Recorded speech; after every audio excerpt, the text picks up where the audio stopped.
आपकी रूह भी गाएगी आज भी के हमारे साथ Satinder Sartaj. Ladies and gentleman, give it up for Satinder Sartaj. मैं चाहूंगा कि आप मंच पे आ जाएं एक बार। इससे पहले कि हम आपके जो आज 7 वीडियोस हैं वो दिखाएं, जोरदार तालियां। बिल्कुल बिल्कुल हमारे गेस्ट को भी बुलाऊंगा मैं। सरताज जी, जोरदार तालियों के साथ मैं चाहता हूं तालियां जो हैं वो गूंजनी चाहिए पूरे मुंबई शहर में आज। एंड हमारे स्पेशल गेस्ट जिनका हम सबको सरताज जी को बेसब्री से इंतजार था, ऑफ कोर्स उनके लिए भी मैं इंट्रोड्यूस करने से पहले कुछ एक लाइन बोलना चाहूंगा। ऐसे दिग्गज के सामने हम लोग नर्वस हो जाते हैं ऐसी शायरी पढ़ने के लिए। सो वेल, कैफी आदमी साहब ने कहा था, दिल भी तू जान भी तू, तुझ पर फिदा क्या करूं। जोरदार तालियां for Shabana Azmi ji.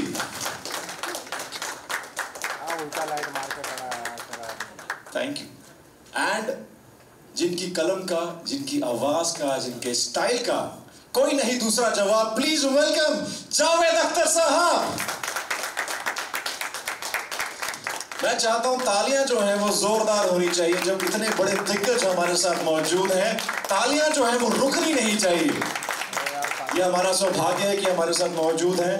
Thank you so much Sartaj ji, Shabana ma'am, Javed sir. और आज हम आगाज करने जा रहे हैं, आपसे बहुत सारी बातचीत करेंगे, बहुत सारे सवाल मेरे ख्याल से मीडिया वालों के माइंड में है। सो वेल, इसके साथ मैं चाहूंगा एक बार फिर से हम विराजमान हो जाएं और हम जी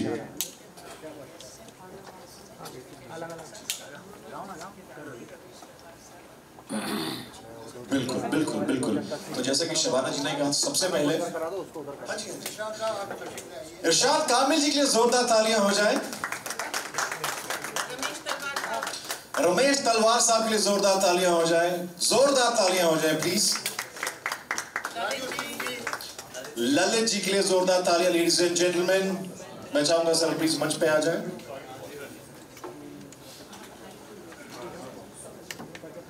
इला अरुण हमारे बीच में अभी फिलहाल यहाँ मौजूद नहीं है।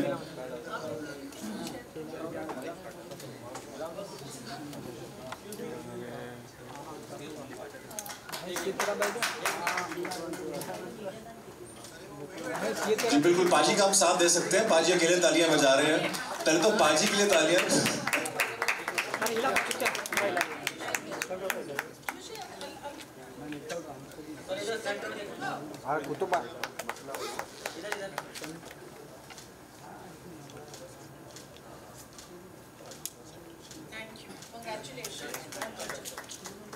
Congratulations, जोरदार तालियां हो जाए। अब हम आपके लिए प्ले करना जा रहे हैं वो सॉन्ग्स, वो 7 वीडियोस जो आप देखेंगे। एंड देन उसके बाद हम आप लोगों के साथ बातचीत करने वाले हैं। जो आपके सवाल है जहन में, उन सबके जवाब आपको मिलेंगे। So lights off please before we play the videos. गर अदाकारी का हुनर सीखना है लाजमी, कला का भंडार है हमारे साथ मैम शबाना आजमी। जोरदार तालियां हो जाए मैम के लिए। इरशाद कामिल सर के लिए जोरदार तालियां। Sir please please please be on stage. मैं चाहूंगा आप भी मंच पे आए। And of course the man of the evening, शायराना सरताज। जोरदार तालियां फॉर सतिंदर सरताज।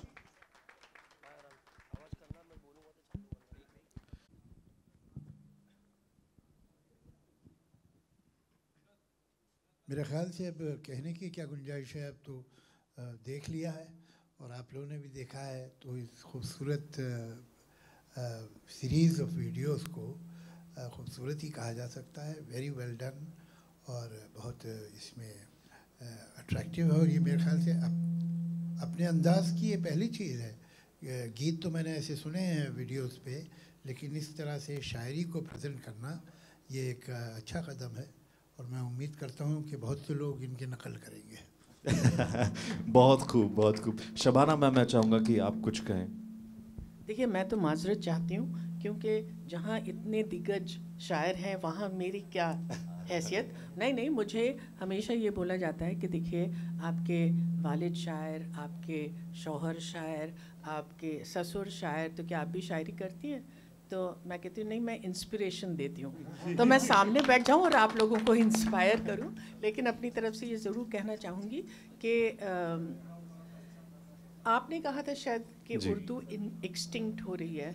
मैं 1 मिनट को भी नहीं मानती हूँ कि हाँ कुछ स्पीकर है यहाँ का या कुछ उसमें हो रहा problem. I request sound check please. थोड़ा सा वॉइस एको हो रहा है, इसको आप प्लीज कूल डाउन कीजिए थोड़ा सा। या जी, and please maintain the silence. I request everybody. लेकिन मैं दाद देती हूँ सरताज को, क्योंकि जो इतने अच्छे मशहूर सिंगर हैं उन्होंने इस टेम्पटेशन को कर्ब किया है कि नहीं, शायरी को शायरी की तरह पेश करें और उसमें कहीं भी गायकी नहीं डालें, तो जाहिर के it lends a kind of purity to it which is very nice. और जो मुझे बहुत अच्छा लगा वो आपका अंदाज है, वो एक जो आप मुझे याद नहीं है but where he says you know where the dough can क्या है वो, नो डो, अच्छा अगर गजाला को ये तेरा नाज मिले तो उसका जो अंदाज है वो मुझे बहुत अच्छा लगा। तो आप चाहे कितने भी हम्बल बने, अंदर से आप ओवर कॉन्फिडेंट इंसान हैं। तो पोल खोल दी मैंने इनकी, मैं इनको बहुत अच्छी तरह से जानती हूँ। इन्होंने मेरे बेटे का रोल किया था ब्लैक प्रिंस में और हमने बहुत सारा वक्त एक साथ गुजारा था। तो आप इनकी ह्यूमिलिटी पे बिल्कुल मत जाइए, इनके जो अंदर का कॉन्फिडेंस है उसको दाद दीजिए। ये बहुत वायरल होने वाला है वीडियो। एंड सरताज साहब ने तो मुझे भी इंस्पायर कर दिया, कुछ शायरी मैंने आपके लिए भी लिखी थी बीच में, आई होप आपको अच्छी लगी हो जी। And of course Irshad Kamil sir हमारे साथ मौजूद है। सर या can we have a sound check please, थोड़ा वॉइस एको हो रहा है, इट्स अ रिक्वेस्ट। जी सरताज साहब हमारे पंजाब के तो सरताज हैं ही, और वहाँ पंजाब में इनको मोहब्बत का मुर्शिद भी कहते हैं। मोहब्बतें सिखा रहे हैं जवान दिलों को वहाँ पे। तो ये शायरी का अंदाज़ बहुत ही मुझे पसंद भी आया और अच्छा भी लगा, जिस तरह से वीडियोस इन्होंने बनाए। और मैं जानता हूँ, जैसे मैम ने कहा कि इनके कॉन्फिडेंस की बात, क्योंकि ये भी उसी यूनिवर्सिटी के प्रोडक्ट हैं जिस यूनिवर्सिटी की प्रोडक्ट मैं हूँ, तो ये बात उनके साथ भी जाती है और ये बात मेरे साथ भी जाती है कि ऊपर की जो ह्यूमिलिटी है उस पे मत जाइएगा, अंदर के कॉन्फिडेंस पे जाइएगा। आई बैक दैट। मैं अभी इनसे कह रहा था कि ये ठीक है, ह्यूमिलिटी अच्छी है, इतनी ज़्यादा मत रखा कीजिए, लोग मान जाएंगे। तो बहुत बहुत मुबारकबाद और बहुत ही अच्छा अंदाज़, बहुत करीने से चीज़ों को शायरी की तरह पेश किया गया, जैसा कहा मैम ने भी। और एक सबसे बड़ी बात जो मुझे इसमें लगी कि जनरली क्या होता है, हम जो पंजाब से आते हैं उनके तलफ़्फ़ुज़ के बारे में बड़े थीसिस लिखे जाते हैं। तो वो एक बहुत ख़ास बात है जो रिसाइट किया है सरताज ने। बहुत बहुत मुबारकबाद के साथ आपको ये उर्दू शायरी, ये एल्बम मुबारक। क्या बात है, जोरदार तालियां हो जाए। एंड पंजाब यूनिवर्सिटी की बात को बिल्कुल बैक करता हूँ, बिकॉज मैं भी वहीं से। मगर मैं बहुत गौर से सुन रहा था, इन्होंने तलफ़्फ़ुज़ की कोई गलती नहीं की है, बल्कि जब लफ्ज़ फलक आया तो मैं सोच रहा था एक नॉर्मल पंजाबी होने के नाते इन्हें फल्क बोलना चाहिए, लेकिन उन्हें फलक ही कहा। ये रिकॉर्ड कर लिया जाए प्लीज। ये ऑथेंटिसिटी हो ताकि बाकी पंजाबी इनके खिलाफ हो जाए। नहीं, वो भी सीख लें हमारे कॉन्फिडेंस से। जिन्होंने रिकॉर्ड नहीं किया प्लीज हाथ खड़े करो, व्हाट्सएप करते हैं। मैं छोटी सी बात कहना चाहता हूँ। जब ये वीडियो जैसे मैडम ने कहा ना कि मेरे में कॉन्फिडेंस, इनर कॉन्फिडेंस है, जब बना रहे थे, जब एडिट हो रहा था, रिकॉर्ड हो रहा था, तो बस क्या बात है, सरताज हैं। आज पहली बार मुझे लगा कि इधर सर बैठे हैं, इधर मैं, और मैं ऐसे देखता रहता था कि बार बार, आपने पता नहीं नोटिस किया कि नहीं, मैं इनको पूछता था अच्छा लग रहा है ना आपको, फिर सर को, सर हो सकता है नीचे कुछ गलतियाँ हों जिसमें हमने टाइप किया है वो मैंने नहीं किया है। तो मैं अपने आप को सेव कर रहा था, लेकिन नहीं, मतलब इन्हें ज़्यादा से ज़्यादा ये शक था कि शायद नीचे कोई गलती, ऊपर तो गलती का सवाल ही नहीं।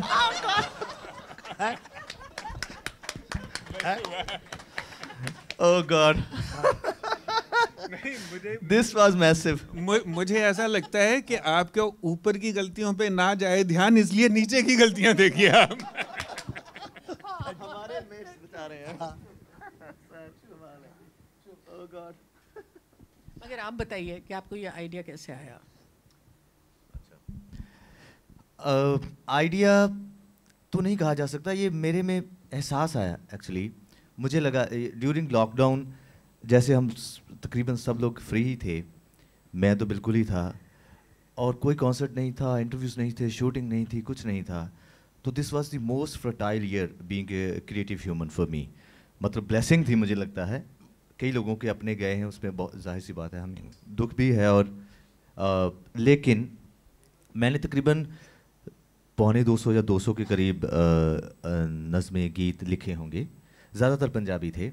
लेकिन जब 150 के पार हुए तो अपने आप उर्दू लिखने लगा, ना मालूम क्यों। और मैं ये वैसे गलत बात है थोड़ी सी, पढ़ता कम हूँ, सुनता भी कम हूँ। वो मेरा वजह यह है कि मेरे पे असर बहुत जल्दी हो जाता है, तो अपने आप को थोड़ा सा वो वर्जन जैसा रखने के लिए। लेकिन ये कैसे शुरू हुआ, ये बहुत इत्तेफाक और ख़ूबसूरत इत्तेफाक था कि मैंने लगातार न मालूम कितनी उर्दू की वो अशार लिखे या नज़में लिखी। तो जब वो हो गई तो मैं, जाहिर सी बात है, मैं गवैया हूँ, कंपोज़र हूँ, मैंने वो कंपोज़ किए, मेरे पास रिकॉर्डेड भी हैं, गाए भी हैं कंपोजिशन में।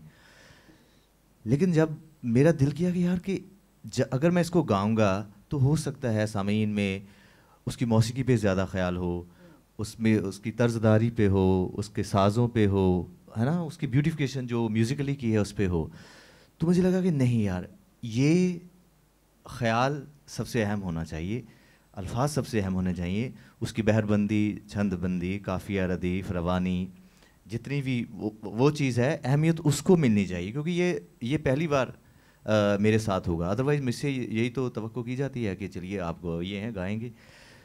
तो जब मैंने ये तय कर लिया कि मैं ऐसा करूँगा तो सारी टीम को ये लगा कि ये कैसा सुसाइडल अटैम्प्ट है। एक तो पंजाबी सिंगर हो, उर्दू लिखा है और उसको भी गा नहीं रहे हो, और ऊपर से यह है कि अच्छा दुबई और कहाँ कहाँ जाके शूट कर रहे हो कि मुझे करना भी है। तो उनको ये ऑकवर्ड तो लगा ही था, जाहिर सी बात है। जब इस कट थ्रोट कम्पिटिटिव इंडस्ट्री में आप होते हैं तो ऐसी चीज़ें जाहिर सी बात है आपके लोग सोचते हैं। लेकिन मैं अपने आप को इस बात से बहुत खुशकिस्मत समझता हूँ, फॉर्चुनेट हूँ कि मुझे सक्सेस इस चीज़ में लगती है कि जो आप करना चाहो वो कर सको। इस बात में नहीं कि आपका काम सराहा जाए, वो हिट हो जाए, वो बहुत लोग सुने, वो जाहिर सी बात है ज़रूरी है, होना चाहिए। अगर हो जाए तो उससे बेहतर तो कुछ भी नहीं है। मगर आप अगर इस स्टेज पे हैं कि आप अपनी मर्ज़ी कर सकते हैं तो कर लेनी चाहिए। सो इसके लिए यही मेरा एक कदम था कि चलो ऐसा कुछ करके देखते हैं, अगर लोगों को अच्छा लगेगा बहुत अच्छी बात है, फिर करते रहेंगे, नहीं लगेगा तो फिर भी ठीक है, अपने लिए रख लेंगे। So this was the only and above all, जब हमने मैम से और सर से कांटेक्ट किया, जसीज जी हमारे वो यूएसए में हैं, मैम आज ही आए हैं यूरोप से, ये शूट पे थे बुडापेस्ट में, एक बहुत बड़ा मरहला तय करके आए हैं, ये खुद बताएंगे। तो उन्होंने कहा कि अच्छा मैं 11 बजे लैंड हो जाऊंगी, 4 बजे रख लेते हैं घर के पास ही रख लेते हैं। तो सर की ऑब्वियसली अवेलेबिलिटी बहुत ज़्यादा हार्ड होती है, उन्होंने इनसे पूछा और बात बन गई। और इरशाद सर, वो क्या कहते हैं, चेरी ऑन दी केक, वो भी। तो जितने भी लोग आए हैं, मैं इस मतलब कि कैसे इनका शुक्रिया अदा करूं, ये मेरे लिए बहुत बहुत बड़ा दिन है आज। Thank you sir, thank you so much. I think we can head towards media question answers, and I think पहली बात तो ये कि सरदार जी जो आपने एक्सपेरिमेंट कहेंगे, जो आप कह रहे हैं, आई थिंक इसके लिए मेरे तहे दिल से ज़ोरदार तालियां हो जाएं, बिकॉज अपने आप में मुझे लगता है कहीं ना कहीं रेवोल्यूशन लेके आने वाला है ये एक म्यूज़िक इंडस्ट्री में, बिकॉज ये बहुत बहुत प्यारा है। And I am sure everybody must have had goose bumps while listening to this poetry, it's beautiful. So on that note, moving on to media, I want anybody to just come up with questions. We are short of time, so quickly we'll have just a couple of questions. Yeah. Anybody? Introduce yourself. मैं सादत खान इनकलाब से हूँ, रोज़नामा इनकलाब से। जहाँ तक वो ऊपर और नीचों की गलतियों की बात थी, तो उसमें एक गलती मुझे दिखी जिसकी निशानदेही मैं करना चाहता हूँ। एक जगह सरताज की जगह सिराज लिखा हुआ है, सिराज लिखा हुआ है। वो सिराज भी है? नहीं, सिराज है ज़रूर एक जगह, वो भी सही है कि एक जगह सिराज है, लेकिन एक जगह आपने पढ़ा सरताज है और लिखा सिराज है, तो वो देख लें तो ज़रा बेहतर होगा। दूसरी बात यह कि आपने उर्दू में एल्बम लिखा है, तो मैं आपसे ये सवाल करना चाहता हूँ कि उर्दू से मुताल्लिक आपके जज्बात क्या हैं? मेरे पास मेरे फ़ोन में एक तस्वीर है, जावेद सर अभी हमारे वहाँ चंडीगढ़ में एक यूनिवर्सिटी में जाके हैं, चितकारा में गए थे, तो वहाँ एक हिंदी का अखबार है, उसमें इनकी ख़बर लगी, तो मैं आपको, मेरे पास होगी, मैं निकाल के दिखा दूँगा। इनका स्टेटमेंट था कि उर्दू पंजाब की ज़ुबान थी, हमने बहुत गलती की है उसको भुलाकर। और यही ताल्लुक़ है मेरे ख्याल से, क्योंकि बंटवारे से पहले का जो पंजाब है वो उनकी सारी ज़मीनी कागजात आज हमारे यहाँ में भी इस तरफ भी सारे ज़्यादातर पर्शियन इम्प्रेशन की जो उर्दू है, ख़रीद फ़रोख्त है, फ़र्दे हैं, ऐसे कुछ बहुत सारी ऐसी चीज़ें हैं जो कुदरतन इत्तफ़ाक़न हमारी ज़ुबान पंजाबी में हैं। बहुत से ऐसे लफ्ज़ हैं जो हमें कई बार बोलते हुए बाद में पता चलता है कि अच्छा ये उस एरिया से हमारी ज़ुबान में चीज़ आई है। तो ये बहुत ही गहरा मेरे ख्याल से ताल्लुक़ है दोनों ज़ुबानों का। पंजाब ख़ुद अपने आप में फ़ारसी ज़ुबान का लफ्ज़ है। तो मेरे ख्याल से इस बारे में मुझसे बेहतर मतलब इन तो ये जाहिर सी बात है बताएंगे, और इनसे बेहतर दुनिया में शायद कोई भी नहीं बता पाएगा मेरे ख्याल से। आपने कहा कि उस एरिया से आई है ये लफ्ज़ हैं या ज़बान, किस एरिया से? जब महाराजा रणजीत सिंह जी का राज था तो उनकी दरबारी ज़ुबान फ़ारसी थी, तो धीरे धीरे वो ड्रिवन मेरे ख्याल से चीज़ें ऐसे होकर उर्दू में और पंजाब में। नहीं, देखिए फ़ारसी तो सारे जो ज़माने में राजे महाराजे बादशाह होते थे सबकी ज़बान वही होती थी, पर्शियन। जैसे कि आजकल अंग्रेज़ी है तो अंग्रेज़ी एलिट की लैंग्वेज मानी जाती है, वैसे उस ज़माने में पर्शियन की थी। बाकी ये ज़बान जो है ये कहीं से नहीं आई है, ये आप ही की ज़बान है। उधर से किधर से आई है? ये हिंदुस्तान से बाहर कहाँ बोली जाती है? ये पाकिस्तान तो कल बना है, तो बाकी तो हिंदुस्तानी था ना। हिंदुस्तान से बाहर ये कहीं नहीं बोली जाती। ये ईरान में थोड़ी बोली जाती है, ये उज़्बेकिस्तान में थोड़ी बोली जाती है, ये कज़ाकिस्तान में थोड़ी बोली जाती है, ये मिस्र में थोड़ी कहीं नहीं बोली जाती। ये सिर्फ हिंदुस्तानी बोलते हैं। अब उनमें से कुछ पाकिस्तानी हो गए, कोई बात नहीं, चलो ठीक है। लेकिन ये कि ये ज़बान हमारी है। और मैंने ये कहा था कि 20वीं सदी में, देखिए 19वीं सदी में इस ज़बान में जो कंट्रीब्यूट किया है वो दिल्ली और लखनऊ ने किया है, बहुत मेजर कंट्रीब्यूशन।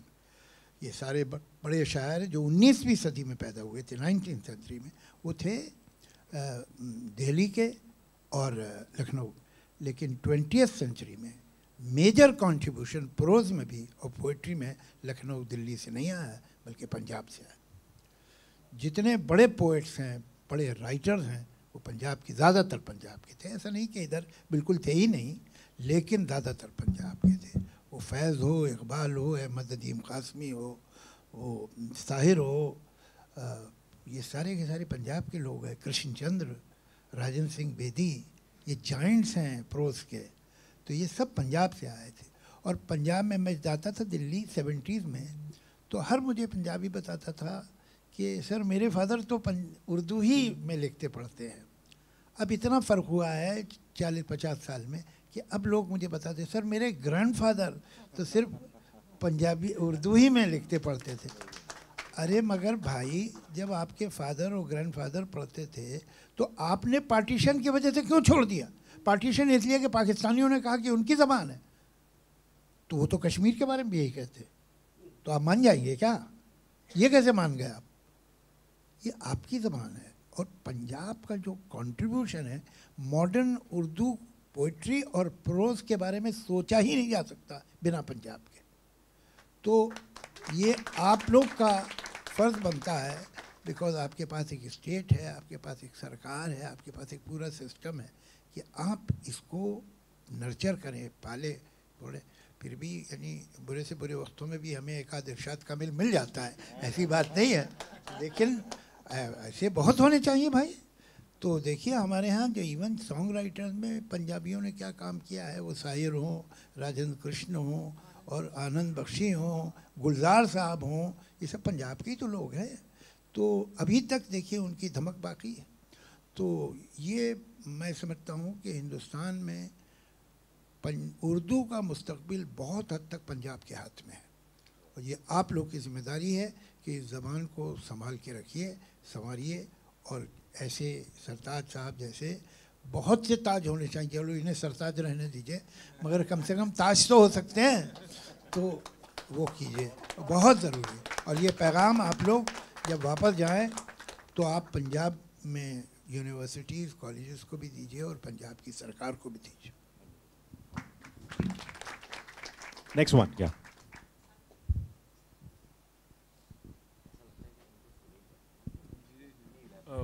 जावेद साहब, मेरा एक सवाल है।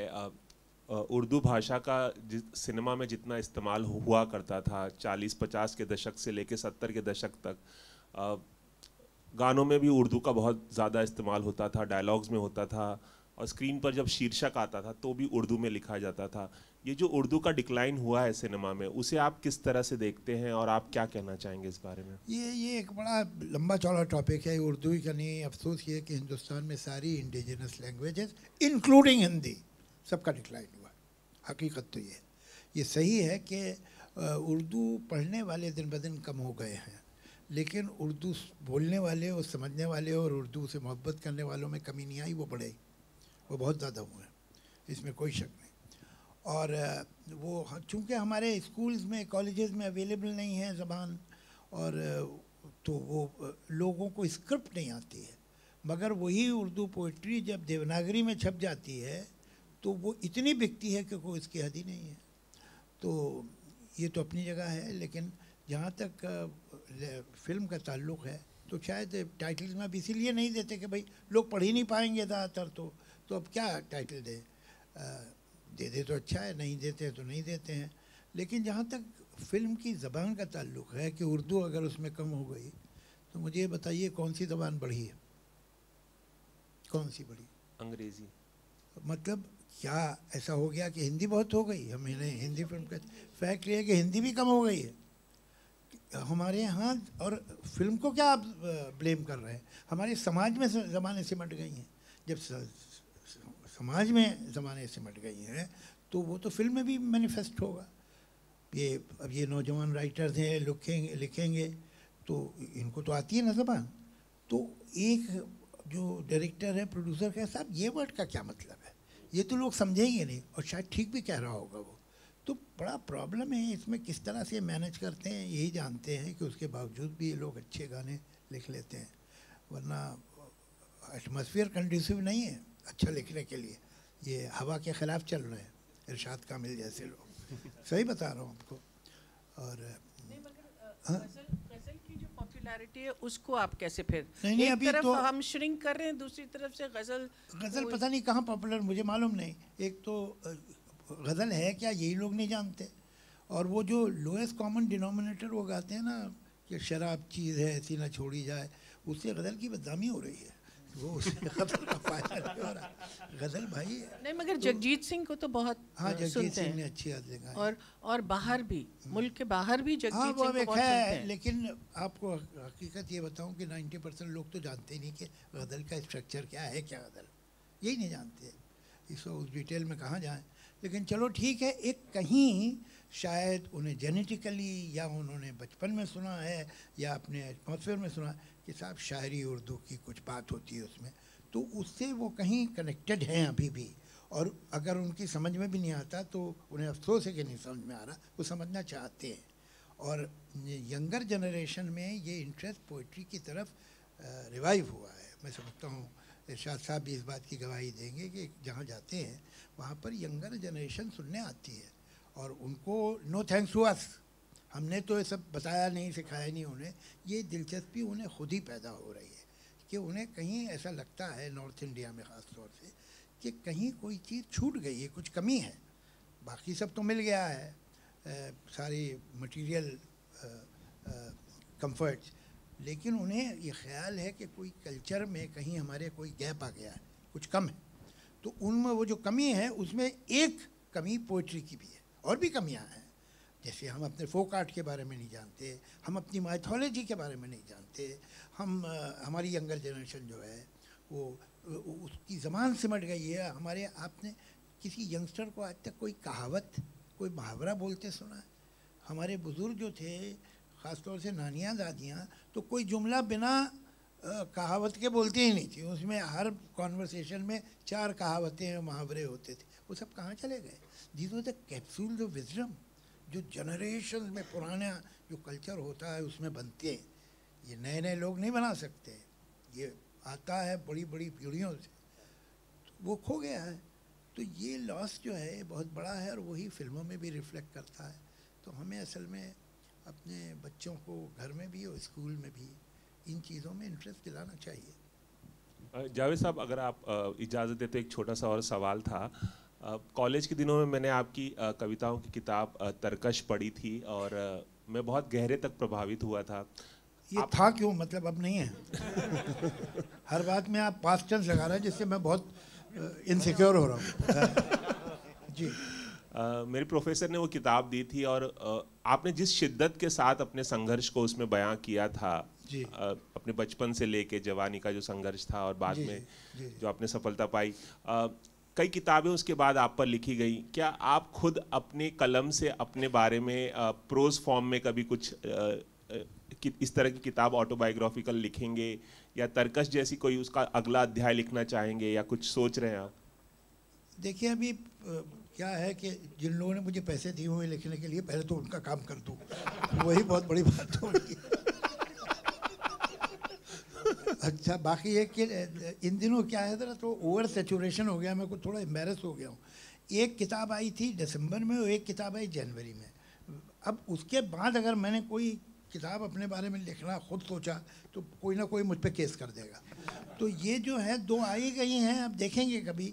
और ज़्यादा कुछ अपने बारे में लिखना इंटरेस्टिंग मुझे नहीं लगता। मुझे लगता है कि अगर लिखना है तो ये लिखो कि क्या देखा, क्या किन लोगों से मिले, दुनिया में देखा क्या, जाना क्या, वो ज़रूरी इम्पोर्टेंट है। मैंने फिर ये किया, फिर मैं यहाँ गया, फिर मैं ये बोल, ये सब फर्स्ट पर्सन में कॉन्वर्सेशन इंटरेस्टिंग नहीं होता है और बड़ा वो कुछ सेल्फ इंटेलिजेंस जिससे मुझे कोई दिलचस्पी नहीं। तो मुझे मुश्किल लगता है ये, लेकिन बहुत सारी आइडियाज़ हैं जहन में कुछ लिखने के लिए। आप दुआ कीजिए कि मैं अपनी तरह सुस्ती और काहली कम करूं और वो काम करूं। The next question, please. Anyone?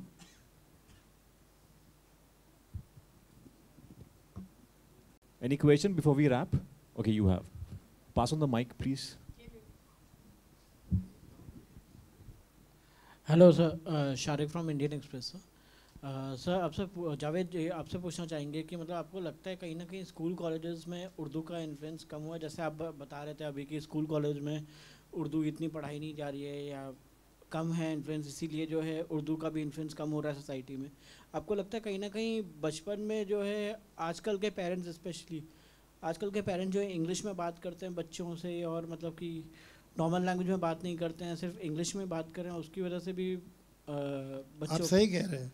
अगर मतलब हम लोग कहाँ चले गए हैं, कभी सोचिए। कोई भी आदमी, उर्दू तो छोड़िए, हिंदी जो हमारी नेशनल लैंग्वेज है, अगर कोई आदमी हिंदी बिल्कुल सही बोलता है और अच्छी बोलता है तो आम आदमी की दूसरे की राय ये होगी कि इसकी अपब्रिंगिंग बहुत ही गरीब घर में हुई है, कहीं ये खाते पीते घर का नहीं है। तो ये तो हमारा इन्फीरियरिटी कॉम्प्लेक्स हो गया है कि हमारे यहाँ अपनी ज़बान सही बोलना जो है, इसके मतलब है कि कुछ कमी है आप में। क्या आप हिंदी सही बोलते हैं तो इसके मतलब है पता नहीं कहाँ से आए आप। ये वैल्यू सिस्टम हो गया हमारा और हमें इसके ख़िलाफ़ जो है बिल्कुल प्रोटेस्ट करना चाहिए। बात क्या है, अब हम उर्दू उर्दू उर्दू ही कर रहे हैं, ठीक है, वो उर्दू का जो बात थी वो मैंने कही, लेकिन हकीकत ये है कि एक गुजराती बच्चे को ठीक से गुजराती नहीं आती, एक पंजाबी बच्चे को ठीक से पंजाबी नहीं आती, सिंधी बच्चे को सिंधी नहीं आती। ये बहुत अफसोस की बात है। आप कैसे पंजाबी हो सकते हैं अगर आपको नहीं मालूम कि बुल्ले शाह कौन है और उसने क्या लिखा है? तो फिर पंजाबी अधूरे व नाम से ही रह गए फिर तो आप। तो आपका जो कल्चर है, आपका जो लिटरेचर है, वो बुल्ले शाह ने लिखा हो, वो वारिस शाह ने लिखा हो, जब तक आप उसे नहीं जानते तो पूरी तरह से आप ज़मीन में आपकी जड़ें नहीं हैं। कितने सिंधी बच्चे आज होंगे, चलो फिर भी पंजाब है तो फिर भी कुछ पता चल जाता है। कितने सिंधी बच्चे पता होंगे कि जिनको मालूम है कि सिंधी में क्या लिटरेचर हुआ है और कितने बड़े बड़े पोएट्स पैदा हुए हैं सिंधी, नहीं जानते। मैं तो नौजवानों से, सिंधी लड़कों और लड़कियों से बात करता हूँ तो हैरत से पूछते हैं मुझे, क्या बोल हिंदी में, सिंधी में पोइट्री, सिंधी में जाइंट्स पैदा हुए हैं, इतनी रिच लैंग्वेज है। संबंधी खत्म हो गया, ये बहुत ख़राब बात है। हिंदी नहीं जानते आप ठीक से, अगर आप नॉर्थ इंडिया में हैं, हिंदी नहीं पता आपको, वहाँ का फोक नहीं पता, तो आप क्या है, तो जड़ नहीं है, सिर्फ शाखें हैं और जड़ नहीं होगी पेड़ की, कब तक खड़ा रहेगा। तो ये मुझे इस बात का, ये सिर्फ एक उर्दू का गम नहीं है, एक समय था कि हम उर्दू का कम करते थे, अब तो हर भाषा का कम कर रहे हैं। सिचुएशन ये हो गई।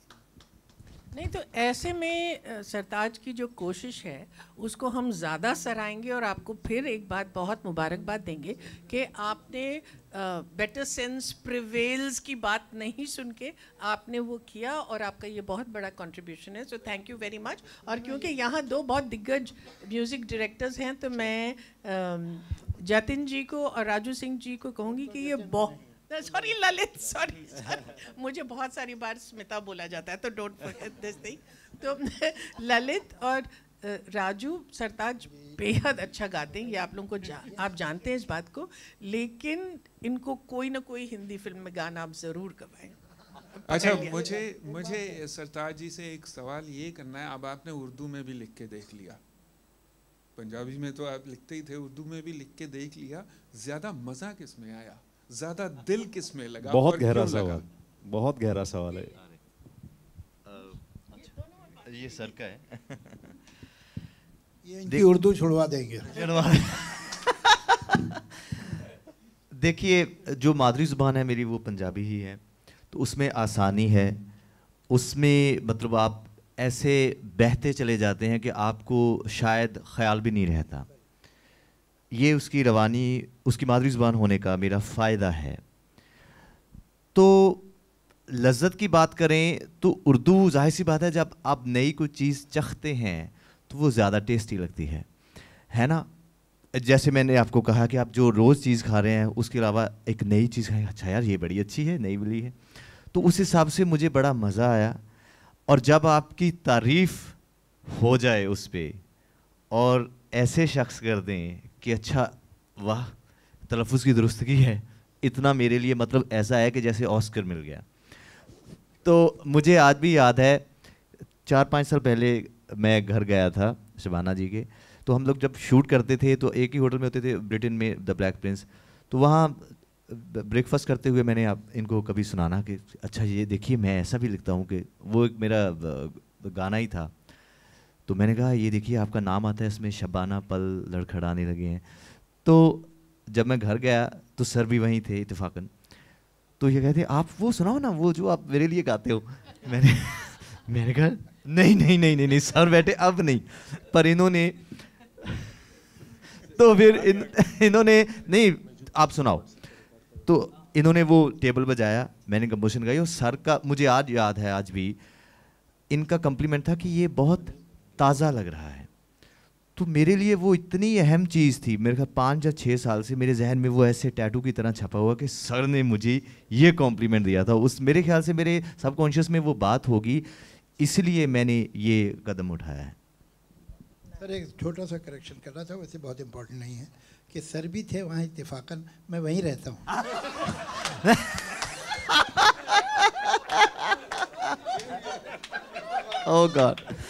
Oh God, zenith of sense of humor. Lalit ji हमारे साथ, मैं चाहता हूँ कि आप भी कुछ इस एल्बम के बारे में कहें, स्पेशल रिक्वेस्ट आ रही है लोगों से। मुझे तो बड़ा मज़ा आया ये देख के कि आप गाते इतना अच्छा हैं, उसके बावजूद आपने इस प्रकार से उसका वीडियो बनाया। आपके शेरों का बहुत एक अलग कॉन्सेप्ट लगा मुझे, और मैं बिल्कुल एग्री करता हूँ कि अगर ये ज़ोर पकड़ जाए तो बहुत मज़ा आएगा। और मैं आपको बहुत मुबारकबाद देता हूँ and wish you all the best. और ज़रूर हम लोग मिलेंगे साथ में और कुछ आपके गानों पे कुछ करेंगे डेफिनेटली, ज़रूर। कल मैं चंडीगढ़ में था, तो एक जैसे वहाँ का जो हिंदी मीडिया है तो वो कहते हैं कि चलिए कुछ इंटरव्यूज़ कर लेते हैं, जैसे दैनिक भास्कर एंड ऑल। तो उन्होंने कहा कि आपकी क्या उम्मीद है, आपने ये जो किया है। तो मैं अपने घर पे ही था, मैंने कहा देखिए उम्मीद तो कोई नहीं है, ख्वाहिश ज़रूर है।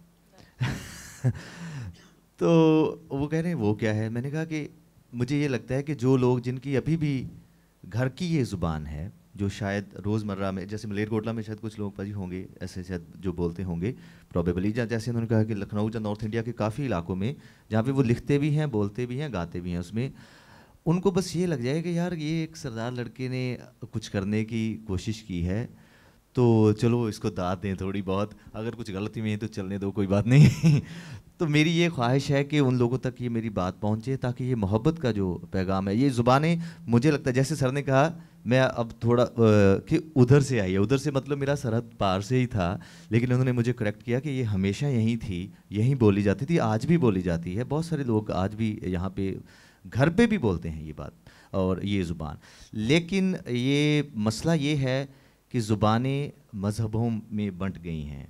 अब हम माने या ना माने, लेकिन ये हकीकत तो है ही कि ये इनकी ज़ुबान है, ये इनकी ज़ुबान है, पंजाबी सिखों की ज़ुबान है। तो उसका अभी मैं शबाना जी से बोल रहा था कि जैसे सर बोलते हैं, ऐसा लगता है कि ये बोलते ही जाएं, बस हम लोग ये माइक रखें। और जितनी ज़िंदगी की बारीकियाँ, मैं इनकी वीडियोस देखता रहता हूँ, जब गुलजार साहब आए थे, इनकी किताब रिलीज़ हुई थी, आज भी अगर मेरा यूट्यूब आप खोलोगे तो इनकी कन्वर्सेशन चल रही होती है। मुझे ये लगता है कि कई शख्स ऐसे होते हैं जो अपने फ़न से भी बड़े होते हैं, कई लोगों का फ़न उनसे बड़ा होता है, लेकिन जावेद सर ऐसे शख्स हैं जो अपने फ़न से बहुत बड़े हैं। मतलब ये वैसे ही बोलते हैं, चाहे शायरी ना भी करें तो वो मतलब इतनी बारीक ज़िंदगियाँ समझा जाते हैं। सर इस पे मुझे प्लीज़ एलैबोरेट थोड़ा सा करें कि ये जो ज़ुबानें मानी जाती हैं कि ये मज़हब की ये ज़ुबान है, इसको हम कैसे मतलब डिल्यूट कर सकते हैं किसी तरीके से? अब कोई ज़िद ही कर ले तो आप कुछ कर ही नहीं सकते, लेकिन हकीकत ये है कि दुनिया में बहुत से मुल्कों में पार्टीशन हुआ है। ऐसा नहीं है कि सिर्फ हिंदुस्तान में, बहुत से मुल्कों में पार्टीशन हुए हैं। लेकिन पार्टीशन हमेशा माइनॉरिटी मांगती है, हर जगह, all over the world. Minority कहती है हम तो इनसिक्योर्ड हैं, तो हम अलग मुल्क चाहते हैं। पाकिस्तान दुनिया का एक मुल्क है जिसमें मेजॉरिटी ने पार्टीशन मांगा। 10 करोड़ बंगालियों ने 7 करोड़ नॉन बंगाली से कहा हम अलग मुल्क चाहते हैं, बांग्लादेश जो बाद में बना। और उनका मेन इशू था बंगाली, हमको उर्दू नहीं पढ़नी है, हमें बंगाली पढ़नी है। वो सब मुसलमान थे। 10 करोड़ मुसलमानों ने कहा कि हमको बंगाली पढ़नी है, हम बंगाली हैं। इसके आगे भी अगर कोई मजहब में सवाल डाल रहा है तो उसकी मर्जी। कहाँ है, क्या रियलिटी इसकी? पंजाबी क्या सिखों की ज़बान है? किसने कहा? तो पंजाब में जो हिंदू रहते हैं वो क्या जर्मन बोलते हैं? क्या बोलते हैं वो? पंजाबी बोलते हैं। पंजाबी पंजाब की ज़बान है, सिखों की ज़बान नहीं है। और जो सिख पैदा हुए हैं और पले बड़े हैं बिहार में, उन्हें एक वर्ड नहीं आता पंजाबी का, वो ठेठ बिहारी बोलते हैं। मैं मिला हूँ उन सिखों से जो ईरान में पैदा हुए हैं और सिख हैं और रिलीजियस सिख हैं, वो पर्शियन में बात करते हैं। मैं तो एक दिन गया एक जगह, एक होटल में लंदन में, 3 सिख थे वहाँ और वो खेल रहे थे बिलियर्ड, और तीनों आपस में पारसी में बात कर। मैंने डब फिल्म देख रहा हूँ, मुझे तो ऐसा लगा कि जब फिल्में डब हो जाती है ना दूसरी लैंग्वेज में, 3 सिख खड़े हुए अपना बिलियर्ड खेल रहे हैं, पर्शियन में बातें कर रहे हैं। तो इलाकों की होती है ज़बान, इलाकों की होती है, मज़हबों की नहीं हो सकती। अगर मज़हबों की ज़बान होती तो पूरी यूरोप की एक ज़बान होनी चाहिए थी, पूरे मिडिल ईस्ट की एक ज़बान होनी चाहिए, तो ऐसा तो नहीं है। पूरे लैटिन अमेरिका की सब कैथलिक हैं, एक ज़बान होनी चाहिए थी, तो नहीं। तो ये इलाकों की, बंगाल की, पंजाब की, केरला की, उड़ीसा की अलग अलग ज़बानें इलाकों की होती है, मज़हब की नहीं होती। और ये झूठ बोला गया, ये जो 2 नेशन थ्योरी थी वो थ्योरी गलत थी। उस झूठ को निभाने के लिए ये एक झूठ ये भी था कि ये उर्दू जो है ये मुसलमानों की ज़बान। किन मुसलमानों की? तमिलनाडु में जो आज मुसलमान रहते हैं उनकी ज़बान है। मलयाली जो हैं मुसलमान बहुत हैं, 1/3 ऑलमोस्ट 1/3 पॉपुलेशन केरला की मुस्लिम। वो क्या बोलते हैं? उर्दू बोलते हैं। वहाँ का तो सबसे one of the biggest writers जो है वहाँ का लिटरेट, जो कि 100% लिटरेट एक ही स्टेट है इंडिया में, वो है केरला। वहाँ का एक जो मेजर राइटर प्रोज का, उसका नाम है बशीर, जो टैगोर के बाद जिस पोएट को बांग्लादेश मानता है उसका नाम है नजरुल इस्लाम, काजी नजरुल। ये उर्दू बोलते थे, ये उर्दू लिखते थे। ये गलत है। तो क्या कृष्ण चंद्र की ज़बान उर्दू नहीं थी? कोई और ज़बान थी? ऐसा थोड़ी है। कृष्ण चंद्र की उर्दू की ज़बान थी। कृष्ण चंद्र जैसी उर्दू कौन लिखेगा? एक थे Pandit Ratannath Sarshar, he is the touchstone of Urdu. जो पंडित रतन नाथ सरशार ने फसाना आदात में लिखा है वो सही उर्दू है, और जो उसके ख़िलाफ़ लिख रहा कोई लाइन जिसमें उन्होंने इस चीज़ को बोला कि मैस्कुलिन जेंडर दिया या फेमिनिन जेंडर दिया, इस वर्ड को ऐसे इस्तेमाल किया तो यही सही है। उससे अलग और उसके ख़िलाफ़ अगर कोई बोलेगा या लिखेगा तो गलत है। इतनी उनकी लैंग्वेज को करेक्ट माना जाता है। He is the touchstone, Pandit Ratan Nath Sarshar. तो ये सब तो कहने वाली बातें हैं। हकीकत ये है कि मज़हब तो लैंग्वेज हमसे मांगता है भाई, कोई ऊपर से खुदा ने तो कोई लैंग्वेज भेजी नहीं, सब इंसान खुदा हमारी बनाई हुई लैंग्वेज में तो बात करता बेचारा, तो उसके पास अपनी कोई लैंग्वेज ही नहीं है। मज़हब में वो कहाँ से देगा लैंग्वेज, उसको होगी तो देगा ना। जावेद साहब, बहुत good, thank you so much media, thank you we already done too. I want Ramesh Talwar ji to please say a line on this album. भाई मैं बहुत ज़्यादा इम्प्रेस हुआ, मतलब मैं सच कह रहा हूँ कि एक तो जिस ढंग से टोटल पिक्चराइजेशन की, जिस ढंग से इन्होंने जो एक्सप्रेशन अपने दिए हैं, वो मैं मतलब खो गया था सारा उसमें। रियली बहुत बहुत मुबारक, बहुत अच्छा रहा।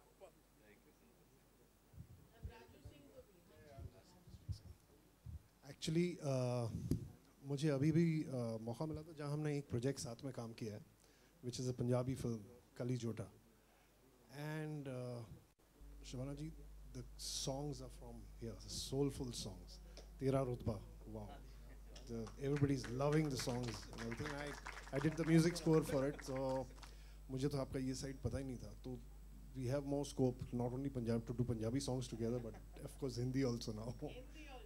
We'll तो मतलब एक्चुअली इनका जो एजेंडा है वो ये कि हम दोनों की पीठ पे लात मारना है। पर इंशाल्लाह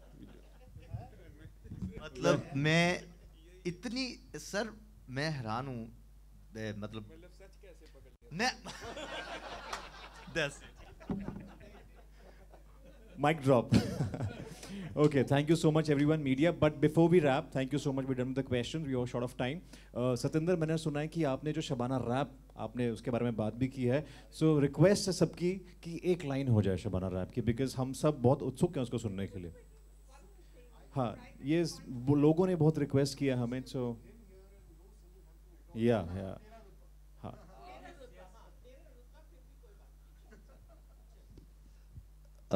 हमारी एक फिल्म सर अभी आई थी, वो पंजाबी में थी, उसका नाम है कली जोटा, वो अभी भी थिएटर्स में है, मतलब फॉर्चुनेटली 7th वीक चल रहा है। कोई रीजनल फिल्म इतने लंबे समय तक थिएटर्स में, ये हमारे लिए बड़ी खुशनसीबी की बात है। और मोस्ट सक्सेसफुल प्रॉबेबली उसको माना जाता है रीजनल सिनेमा में अब तक। तो उसका एक वो पंजाबी में गाना है